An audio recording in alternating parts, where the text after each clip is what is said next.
ప్రకాశం జిల్లాలోని ఆయన ఒక ముఖ్యమైన కాపు నాయకుడు. తన తమ్ముడికి అన్ని తానే నిలిచి చీరాలలో తమకంటూ ఓ చరిత్రని లిఖించుకున్నారు. ఆమంచి శ్రీనివాసరావు అలియాస్ స్వాములు. ఈ పేరు తెలియని ప్రకాశం జిల్లా వాసులుండరు.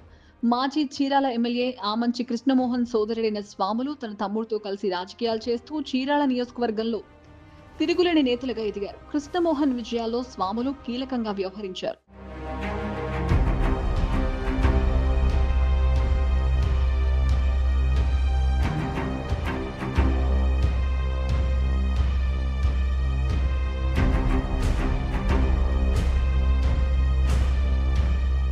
అయితే ఆమంచి స్వాములు అనేక కారణాలతో వైసీపీని వీడి పవన్ సమక్షంలో జనసేనలో చేరారు. ఈ మేరకు ఉమ్మడి ప్రకాశం జిల్లాలోని చీరాల, దర్శి, గిద్దలూరు ప్రాంతాల నుంచి తన అనుచరులతో భారీ కాన్వాయ్తో మంగళగిరి వెళ్లారు.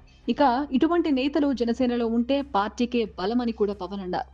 దీంతోనే స్వాములకు జనసేన అధిష్టానం కీలక పదవి అప్పగించింది. జనసేన రాష్ట్ర కార్యదర్శిగా ఆమంచి స్వాములను పవన్ నియమించారు. ఇక గత ఎన్నికల సమయంలో చీరాల జనసేన సమన్వయకర్తగాను ఆయనకు బాధ్యతలు అప్పగించారు.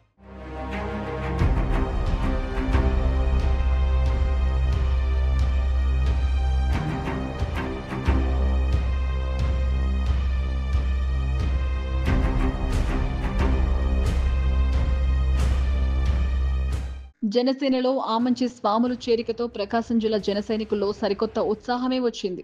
పార్టీపై అభిమానం ఉన్నప్పటికీ దూరంగా ఉంటున్న అనేక మంది కాపు నేతలు స్వాములు రాకతో ముందుకొచ్చారు. కులాలకు అతీతంగా ప్రజాసేవే లక్ష్యంగా పార్టీలో ఆయన వ్యవహరించారు. అయితే గత ఎన్నికల్లో ఆమంచి స్వాములు గిద్దలూరు నుంచి పోటీ చేయాలని భావించారు. నిజానికి స్వాములకు జిల్లా వ్యాప్తంగా కాపు నేతల్లో బలమైన గుర్తింపు ఉంది. కానీ పొత్తులో భాగంగా ఈ సీటు టీడీపీ నేతకు వెళ్ళింది.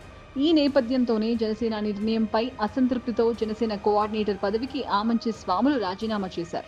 అయితే వ్యక్తిగత కారణాలతోనే సమన్వయకర్త పదవికి రాజీనామా చేసినట్లు ఆమంచి స్వాములు తెలిపారు. అంతేకాదు జనసేన కార్యకర్తగా ఇక తాను పార్టీలో కొనసాగుతానని లేఖలో స్పష్టం చేశారు.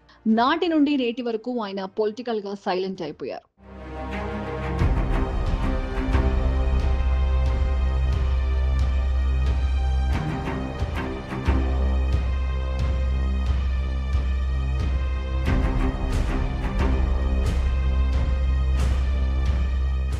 గత ఎన్నికల్లో ఉమ్మడి ప్రకాశం జిల్లాలో జనసేన ఒక్క స్థానంలో కూడా పోటీ చేయలేదు. దానికి ముఖ్య కారణం బలమైన నాయకత్వ లోపమనే మాట వినిపించింది.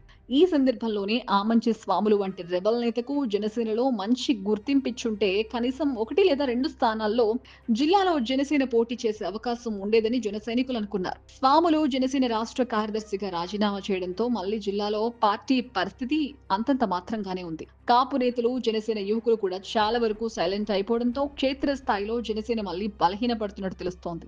మొత్తానికి ఆమంచి స్వాములు వంటి వాళ్ళు జనసేన భవిష్యత్తుకి ఎంతో ఉపయోగకరం కాబట్టి అటువంటి నేతకు పార్టీ అధిష్టానం తిరిగి ప్రాధాన్యత ఇస్తే బాగుంటుందని విశ్లేషకులు అభిప్రాయపడుతున్నారు. ఇక ఆమంచి స్వాములు రాజకీయ భవిష్యత్ కార్యాచరణ ఏంటో, ఆయనకు జనసేనాని తగిన గుర్తింపు ఇస్తారో లేదో తెలియాలంటే వేచి చూడాల్సిందే మరి.